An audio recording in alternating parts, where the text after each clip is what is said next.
এখন যে শব্দটি নিয়ে আলোচনা করব সে শব্দটি হচ্ছে এক্স রে। এক্স রে শব্দটি অত্যন্ত প্রচলিত একটি শব্দ। তো ভিউয়ার্স, চ্যানেলটি যদি সাবস্ক্রাইব না করে থাকেন তাহলে চ্যানেলটি সাবস্ক্রাইব করুন এবং বেল বাটন অল করে দিন, যাতে পরবর্তী যে কোনো ভিডিও আপনার কাছে খুব সহজে পৌঁছে যায়।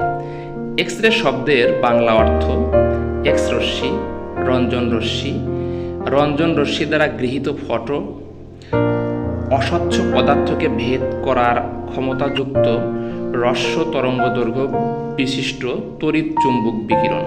অর্থাৎ এটা মানুষের রোগ নির্ণয়ের ক্ষেত্রে ব্যবহৃত হয়। আপনারা দেখছেন এক্স রের দুটো ছবি আমি নিচে দিয়ে দিয়েছি। ধন্যবাদ, ভালো থাকবেন।